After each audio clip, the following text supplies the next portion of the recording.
आज सकाळी नागपूरमध्ये आल्यानंतर माझ्या मतदारसंघातले काही विषय असल्यामुळे मी आदरणीय गडकरी साहेबांना भेटलो।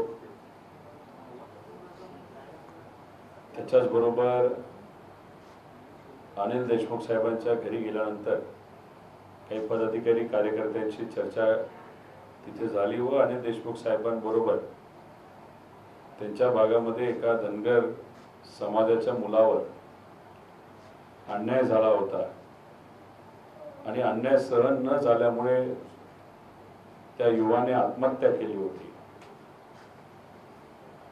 आत्महत्या करून सुद्धा त्या युवाला न्याय मिळत नव्हता। पोलीस प्रशासन त्यांच्या आई वडिलांचं ऐकत नव्हतं, भावाचं ऐकत नव्हते आणि अनिल देशमुख साहेबांनी पुढाकार घेऊन एसपी साहेबांबरोबर एक बैठक लावली होती, चर्चासत्र लावलं होतं। त्या चर्चासत्राला सुद्धा मी उपस्थित राहिलो होतो। ते झाल्यानंतर काटोलला सलील भाऊच्या माध्यमातून तिथं एक पदाधिकारी सहज अचानक एक बैठक ठरली। तिथे असणाऱ्या पदाधिकाऱ्यांना आम्ही भेटलो आणि मग तिथून मोर्शीला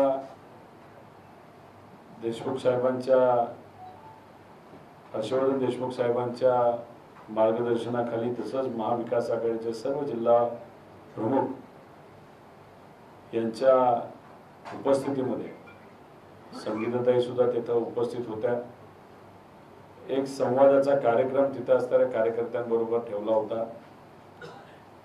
तो कार्यक्रम झाल्यानंतर इथं आपल्या या नगरीमध्ये पोहोचत असताना अनेक लोकांना मध्ये आधी मी भेटलो। मग इथं रोशन भाऊ असतील, त्यांचे सर्व पदाधिकारी असतील, यांनी मिळून तसंच देशमुख साहेबांनी सुद्धा इथं असणाऱ्या कार्यकर्त्यांना पाठबळ दिल्यामुळे अमरावती शहरामध्ये एक युवांचा कार्यक्रम तिथं झाला। अनेक युवांनी या सर्व मान्यवरांच्या उपस्थितीमध्ये तिथं प्रवेश केला। चर्चासत्र होतं, संवाद झाला आणि मग तो संवाद झाल्यानंतर आपल्याला भेटण्यासाठी इथं आम्ही सर्वजण आलेलो आहोत।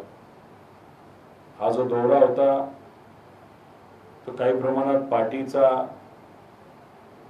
दौरा होता आणि त्याच्यामध्ये काही माझ्या मतदारसंघातले विषय सुद्धा असल्यामुळे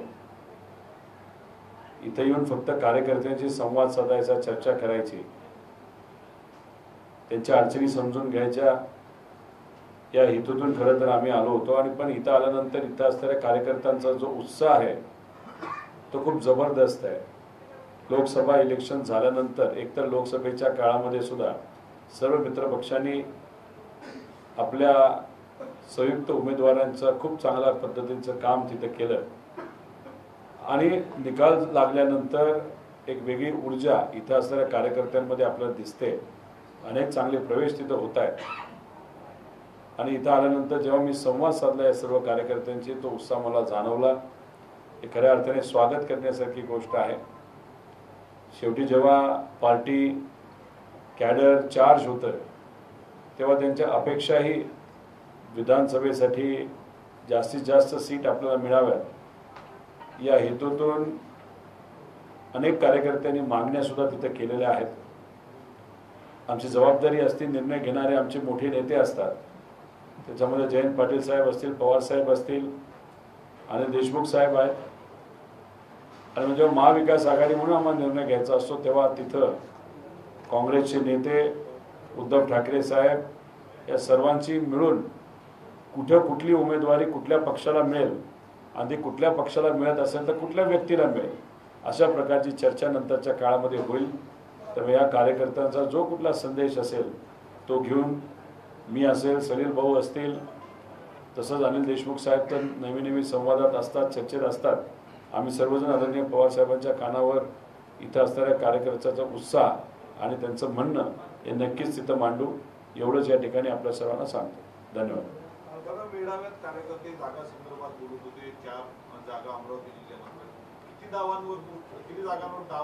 हे बघा, कार्यकर्ते जेव्हा चार्ज असतात तिथे असणारे जे प्रामाणिक कार्यकर्ते पदाधिकारी आहेत त्यांची इच्छा असते की आपल्याला उमेदवारी मिळावी।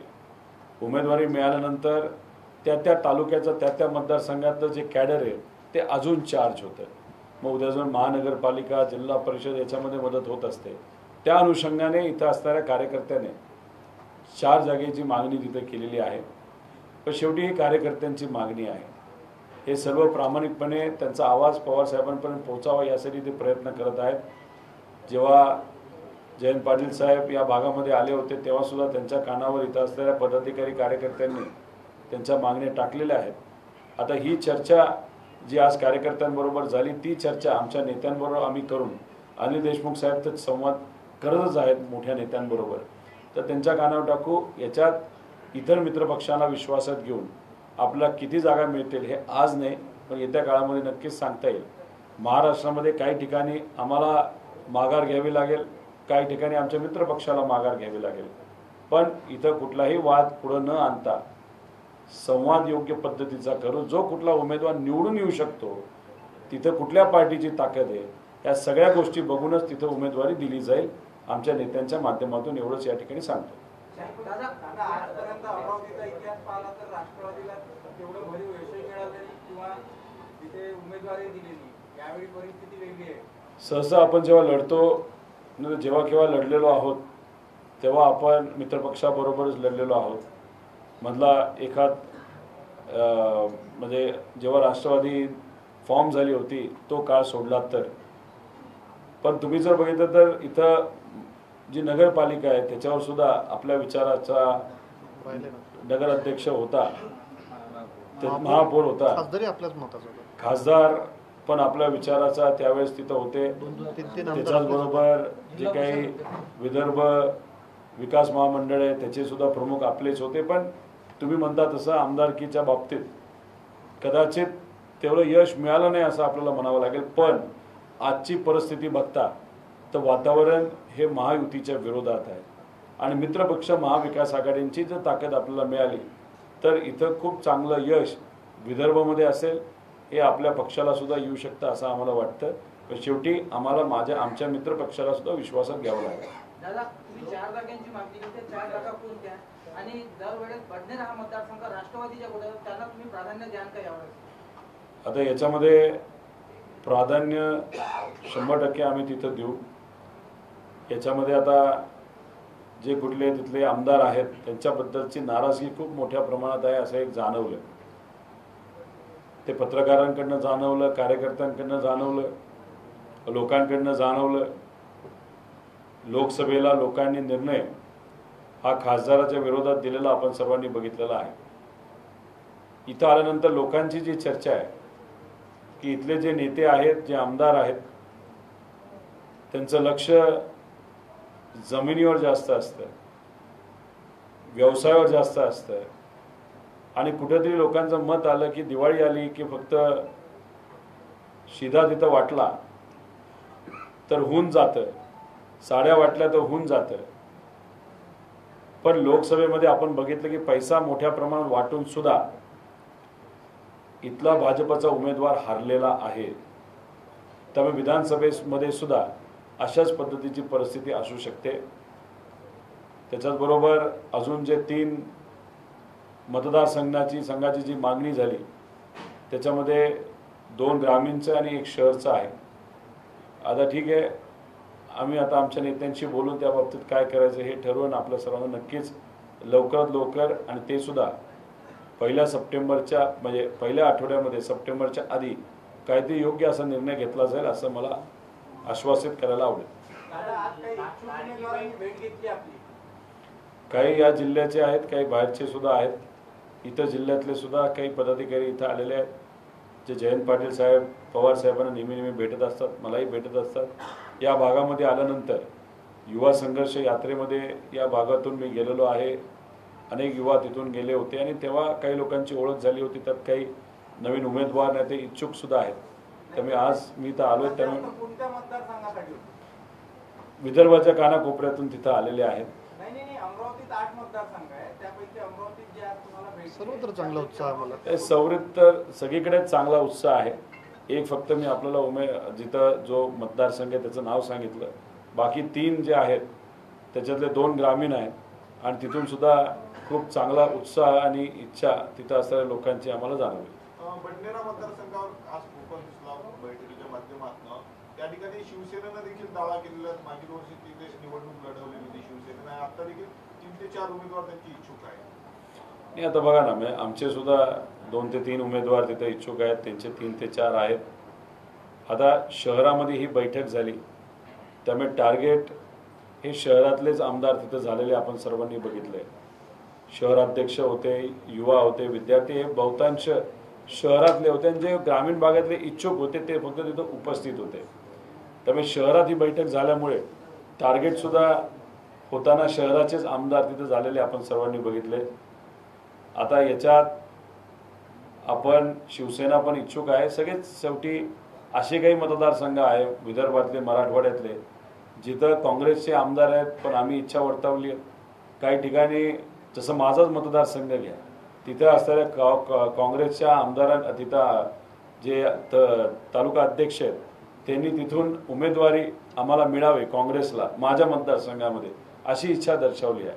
त्यामुळे इच्छा दर्शवायला काय हरकत नाही, पण निर्णय घेणारे अखेर प्रमुख अनुभवी नेते असतात, तेच त्यावेळेस निर्णय घेतात. मुळशीवरून मतदारसंघामध्ये माजी हर्षण देशमुख त्यांच्या गटातील उमेदवार जे होते मागे निवडून आले होते देवेंद्र भुया, आता ते तुमच्या सोबत नाहीत, तर तुम्ही उमेदवार देणार? हे बघा, तिथून उमेदवारी आपणच करणार आहोत, नाही तर करण्याचा विचार तिथं करत आहोत. तिथं जे जिल्हा अध्यक्ष होते सर्व इतर पक्षाचे, ज्याच्यामध्ये प्रामुख्याने शिवसेना असेल, काँग्रेस असेल, सगळ्यांचं म्हणणं आलं की हर्षवर्धन देशमुख साहेब एक अनुभवी नेते आहेत. स्वतः हर्षवर्धन देशमुख साहेबांनी सुद्धा तिथं सांगितलं की मी आज लढणार का नाही हे सांगत नाही, पण महाविकास आघाडीचा योग्य उमेदवार हा आपण सगळे मिळून पुढे आणू आणि त्यांना निवडून आणण्याची जबाबदारी आपण सगळे आपल्या खांद्यावर घेऊ. शेवटी निर्णय पवार साहेब घेतील, जयंत पाटील साहेब घेतील आणि इतरही पक्षाचे प्रमुख घेतील. पण तिथून लढत असताना तिथली परिस्थिती आज बघितली तर नाराजगी खूप मोठ्या प्रमाणात आमदारांच्या बाबतीत आहे. एक तर लोकांचं मत आलं की संघटनात्मक काम करणारा एक कार्यकर्ता त्याला लोक मिळून आमदार करतात, पण आमदार झाल्यानंतर स्वभाव त्यांचा बदललेला आहे. त्याच्याचबरोबर तिथे असणाऱ्या लोकांना जेव्हा प्रश्न केला की अजून काय, तर तिथं लोकांनी सांगितलं की तिथं कमिशनगिरी खूप मोठ्या प्रमाणात वाढलेली आहे. कुठल्याही कामामध्ये कमिशन घेतल्याशिवाय काम होत नाही अशी चर्चा तिथं लोकांकडनं ऐकली. आणि मग तिथे सोयाबीनचे प्रश्न खूप मोठे आहेत, आपल्या संत्र्याचा मोसंबीचा प्रश्न तिथं मोठा आहे, त्याच्याचबरोबर कपाशीचा प्रश्न मोठा आहे. आणि आज जे सत्तेत गेलेत, सत्तेत जात असताना सांगितलं होतं आम्हाला विकास करायचा, पण मग विकासाच्या बाबतीत आणि शेतकऱ्यांच्या खऱ्या अडचणीच्या बाबतीत तिथले आमदार कुठलाही मुद्दा न मांडल्यामुळे, सत्ता असताना सुद्धा कुठलीही मदत शेतकऱ्याला न मिळाल्यामुळे त्यांच्या विरोधात वातावरण दिसतंय आणि लोकांनी निर्णय तिथं घेतल्यासारखा वाटतोय की तिथून महाविकास आघाडीचा नवीन कुठला तरी चेहरा अनुभवी सुद्धा असू शकतो आणि नवीन असू शकतो, हा तिथं निवडून दिला जाईल.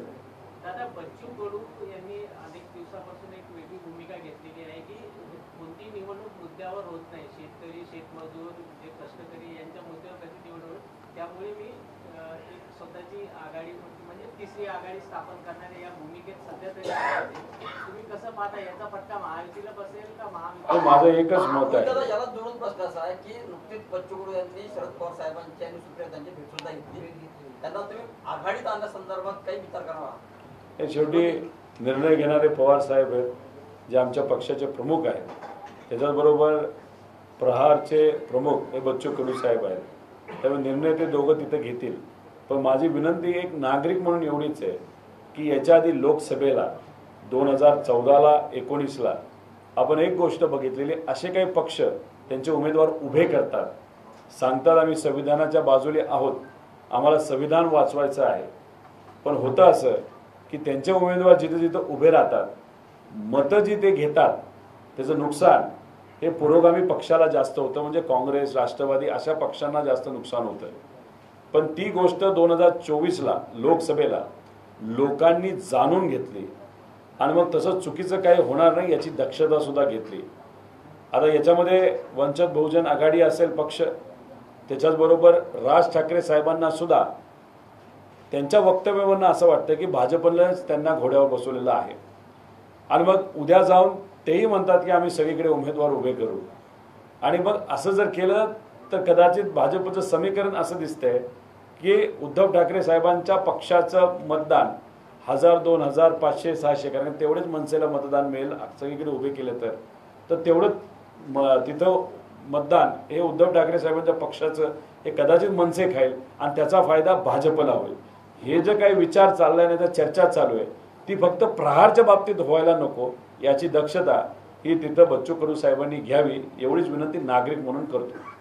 इलेक्शन के पहले इस बारे में आप दावा कर रहे हैं लेकिन इलेक्शन के बाद ये पूरे समीकरण बदल जाते हैं तो अब ये ख्याल नहीं रखा जाता कि मतदार की क्या स्थिति रहेगी. आज उस मतदार संघ में 20 साल से आमदार साहब है तो उसका डेवलपमेंट क्या है? नहीं, आप जो कह रहे हो वो बराबर है लेकिन ये लोकशाही है. जो उम्मीदवार है जो भी हो कोई भी पक्ष का हो किसको चुन के लाना है वो फाइनली डिसाइड करता है वहाँ का मतदार. अभी वहाँ का विकास हो या ना हो, विकास न करते हुए सिर्फ अगर दिवाली को वहाँ पे कुछ फरसान बांटा या जो भी बांटा उसको देखते हुए अगर वहाँ पे आमदार चुन के आता है लोगों को वही चाहिए तो वहाँ पे आमदार आएगा लेकिन विकास नहीं होगा.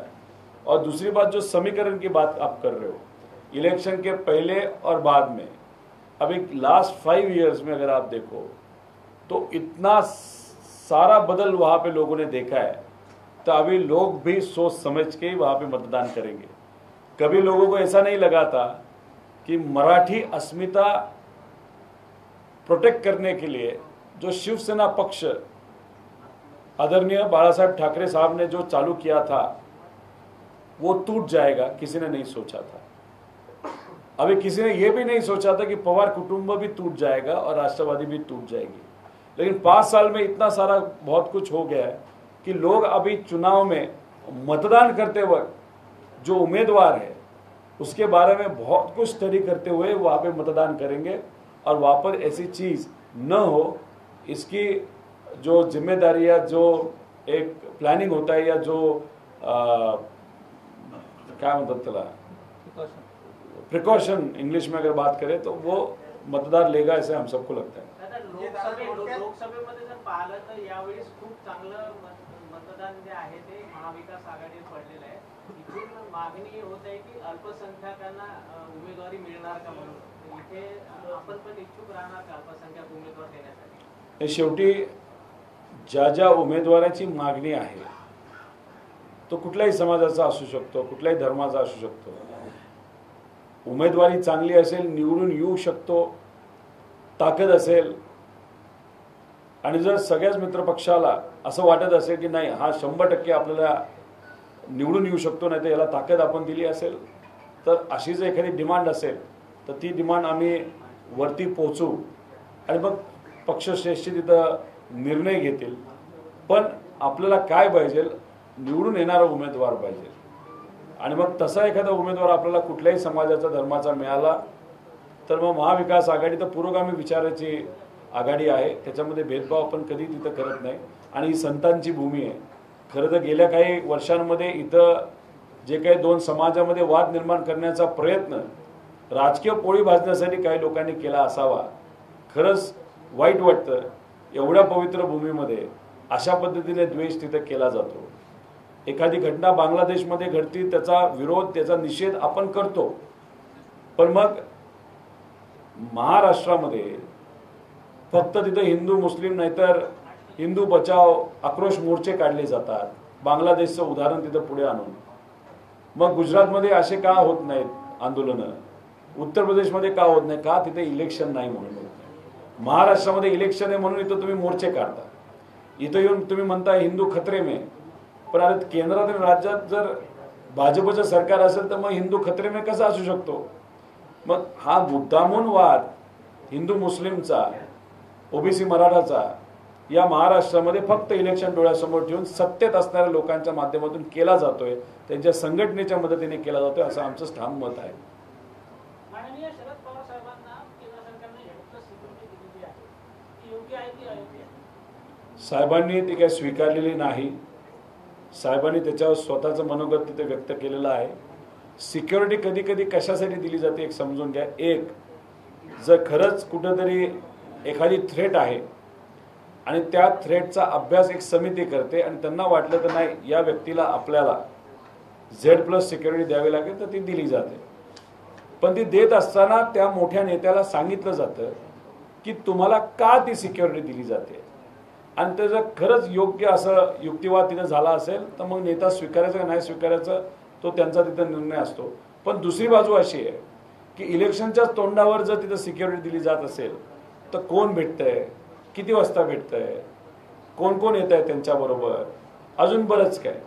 आता उद्या जाऊन तिथं एखादा माईक ठेवला, त्याच्यावरनं काही रेकॉर्डिंग केलं, काही तिथं उगाच म्हणतो ना आपण माहिती काढत बसले तर असंही होऊ शकतं असं लोकांचं मत आहे. आता सिक्युरिटी जर तुम्ही बघितली म्हणजे पवार साहेब तर मोठे नेते, अजूनही गडकरी साहेबांना सुद्धा मोठी सिक्युरिटी आहे, मोठे नेते झाले, कर्तृत्ववाले मोठे आहेत. पण काही नवीन नेत्याला सुद्धा सिक्युरिटी दिली जाते ना. महाराष्ट्रामध्ये काही युवा नेते आहेत त्यांना सिक्युरिटी दिली जाते, असू शकतं. मोठे नेते आहेत ते सगळे. म्हणजे त्याच्यामध्ये जर आपण बघितलं तर आज पोलिसांमध्ये आता मला असं वाटतं की अमरावतीचे सगळेच पत्रकार महाराष्ट्रामध्ये काय चाललंय याचा अभ्यास करून असावेत. त्यामुळे मी फक्त हिंद दिल्यानंतर ते सगळ्या गोष्टी तुम्हाला कळतील, कारण एवढे मोठे विचारवंत पत्रकार माझ्यासमोर तिथं बसलेले आहेत. आता मग याच्यामध्ये जे काही आज चाललंय की पोलीस नाहीत म्हणून कुठेतरी चुकीच्या घटना घडत आहेत, महिलांवर अत्याचार होत आहेत, आणि दुसऱ्या बाजूला शिंदे गटाच्या प्रत्येक आमदाराबरोबर 10 पोलीस तिथं आहेत, 2 पोलिसांच्या गाड्या आहेत, आणि मग त्याच्याच बरोबर काही आमदारांच्या इथं 10 लोक 20 लोक तिथं फक्त प्रोटेक्शनमध्ये साठी का की फक्त कळावं आम्ही आलोय, नाही तर कुठेतरी असं वाटावं की नाही आम्ही VIP आहोत.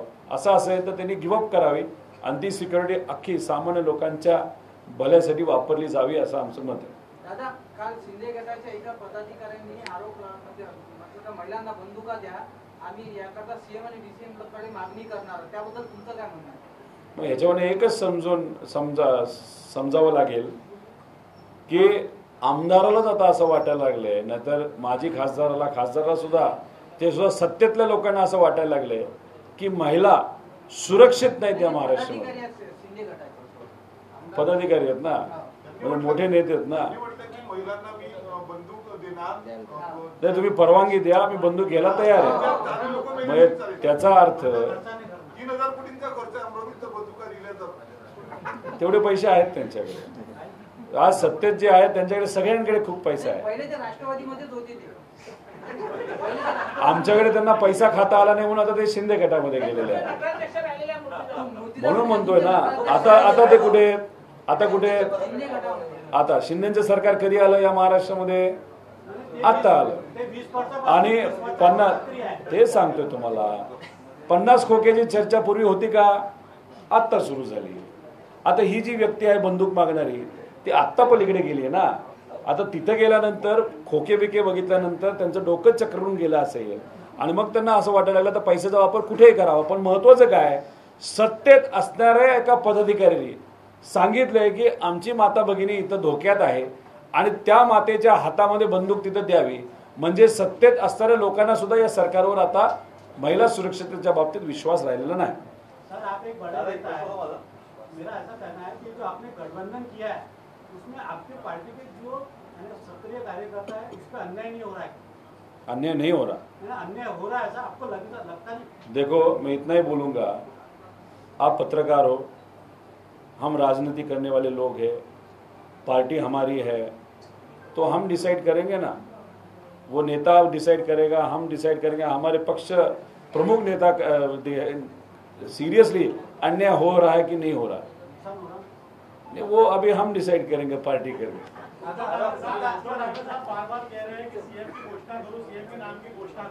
नहीं लेकिन वो जो नहीं लेकिन ये कहाँ पे वो बोल रहे हैं, व्यासपीठ पे बोल रहे हैं ना, स्टेज पे बोल रहे हैं. मतलब हमारे में डेमोक्रेसी देखो कि वहाँ पे पवार साहब थे, कांग्रेस के नेते थे, वहाँ पे उद्धव ठाकरे साहब ने ओपनली वहाँ पे बोला कि यहाँ पे चर्चा करनी पड़ेगी. अगर आप महायुति की बात करो तो उनको एक बार पूछिएगा कि आज फोन टैपिंग कौन कर रहा है, कौन किसको धमका रहा है, कौन वहाँ पे पैसे का इस्तेमाल कर रहा है, तो एक नाम आगे आएगा, वो है देवेंद्र फडणवीस जी. अभी इन तीनों नेताओं, 2 नेताओं को, देवेंद्र फडणवीस साहब को नहीं पूछेंगे, एकनाथ शिंदे साहब और अजित यादव को हमको पूछना है कि सब कुछ अगर देवेंद्र फडणवीस साहब कर रहे हैं तो ये जो विधानसभा इलेक्शन है, आप उनके मार्गदर्शन में इस महाराष्ट्र में लड़ने वाले हो कि नहीं, वो आप बताओ। अगर अंदर की बात आप देखो तो इन्होंने लाड़की बहन योजना लाई है। मुख्यमंत्री साहब बोल रहे मुख्यमंत्री लाड़की बहन योजना, अजित दादा बोल रहे मेरी लाड़की बहन योजना, और देवेंद्र फडणवीस साहब नाम ही नहीं ले रहे उस योजना का। तो इनका जो इन फाइटिंग है, अंदर का जो बोल रहे हैं ना झगड़ा, वो बहुत है, वो हम सबको मालूम है। हमारे में क्या डेमोक्रेसी है, हम सामने बात करते हैं या ओपनली बात करके, क्योंकि उस पर चर्चा होनी चाहिए। चर्चा होने के कारण हमें प्रॉब्लम नहीं आएगा, उनमें चर्चा न होने के कारण बहुत प्रॉब्लम आएंगे। आगे आगे देखो उनका अभी डिस्ट्रीब्यूशन, सीट डिस्ट्रीब्यूशन में ही प्रॉब्लेम कितना चालू होता है। आता सांगितलं की तुमच्या दौऱ्यामुळे जे आहे संपूर्ण महाराष्ट्रामध्ये चैतन्याचं वातावरण आहे, उत्साहाचं वातावरण आहे, पण अशातच तुमच्या मतदारसंघामध्ये कर्जत जामखेडमध्ये प्राध्यापक मधुकर राडेबाग जे आहे त्यांनी तुमच्यावरती गंभीर आरोप केले आहे। त्यांनी असं म्हटलं आहे की आम्हाला लोकांसारखं वागवतात आणि यांनी जे निवडणूक जिंकलेली आहे ती फक्त पैशाच्या बळावर म्हणजे निवडणूक पुढे जिंकलेली आहे, काय झालं? आता ह्याला काय बोलणार? जर एखादा व्यक्ती खऱ्या अर्थाने सामान्य लोकांच्या हितासाठी काम करत असता तर अशा व्यक्तीला मी कधीच जाऊन दिलं नसतं। ते का गेलेत, कशाला गेलेत, इथं कशाला सांगायचं? ते मतदारसंघातल्या कुठल्याही सामान्य व्यक्तीला विचारा, ते सांगतील तुम्हाला बरंच काय। पण आता महाराष्ट्रामध्ये खूप मोठ्या अडचणी आहेत। माझ्या मतदारसंघामध्ये सुद्धा काही अडचणी आहेत जे या सरकारने केलेल्या आहेत। त्या विषयावर बोलणं म्हणजे वेळेचा योग्य असा वापर करणं। ज्या व्यक्तीला लोकांचा सपोर्टच नाही अशा व्यक्तीबद्दल आता इथं बोलून आपण वेळ कशाला घालवायचा? मालवणमध्ये कोकणात शिवाजी महाराजांचा पुतळा कोसळलेला आहे। मागच्या वर्षी पंतप्रधान मोदींनी त्याचं लोकार्पण केलं होतं। या महाराष्ट्रामध्ये 40 ते 50 हजार कोटीचा भ्रष्टाचार झालेला मी स्वतः तिथं उघड केलेला आहे। ॲम्ब्युलन्स घोटाळा घ्या, MSRDC घ्या, MSIDC घ्या, त्याच्याचबरोबर इतरही समाज कल्याण घ्या, मग आपल्या आदिवासी विभाग घ्या, याच्यामध्ये 40 ते 50 हजार कोटीचा भ्रष्टाचार झालेला आहे। आता ह्यांची लायकी बघा या महायुतीच्या नेत्यांची, की ह्यांनी पैसा कुठं खाल्ला तर छत्रपती शिवाजी महाराजांचं जे स्मारक बनवलं, त्यांचा जो पुतळा बनवला, त्यांच्यासमोर आपण सगळेजण नतमस्तक होतो, अख्खा देश त्यांच्यासमोर नतमस्तक होतो। अशा एका महान व्यक्तीच्या पुतळ्यामध्ये सुद्धा यांनी मलिदा खाल्लेला आहे। म्हणजे या लेवलला हे गेलेले आहेत महायुतीचे लोक। म्हणजे यांना कुठं काय करायचं हे सुद्धा कळत नाही, मलिदा कुठं खायचा हे तिथं कळत नाही। एका वर्षाच्या आतच जर अशा पद्धतीने त्या पुतळ्याचा अवमान होत असेल तर मग या महायुतीच्या नेत्यांचं करायचं काय? त्यामुळे याच्यामध्ये खोलात गेलंच पाहिजे। आणि मग या लायकीचे हे लोक असतील तर येणाऱ्या विधानसभेला अशा लायकीला लोक बाजूला ठेवून त्यांच्या विचाराचं सरकार या महाराष्ट्रामध्ये लोक आणतील असा विश्वास मला तरी वाटतो। दादा, तुम्ही मगाशी बोलताना बोलले की मागच्या 5 वर्षात जे काही राज्यात राजकारण झालं हे पाहून आता मतदार उमेदवाराला पाहून मतं देईल, म्हणजे राजकीय पक्षाचा विश्वास उडाला असं जनतेला वाटते, आपल्याला वाटते का? पण उमेदवारी द्यायला कोण जबाबदार आहे?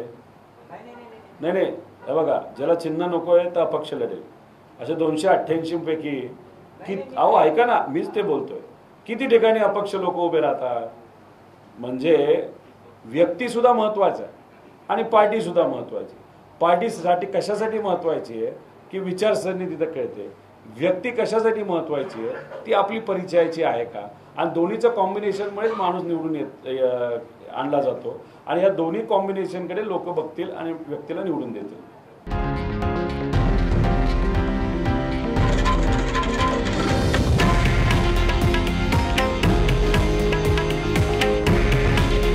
हे आहे देशातील नंबर 1 न्यूज नेटवर्क आणि आपण पाहत आहात TV9 मराठी। काळजी तुमची, हित महाराष्ट्राचं।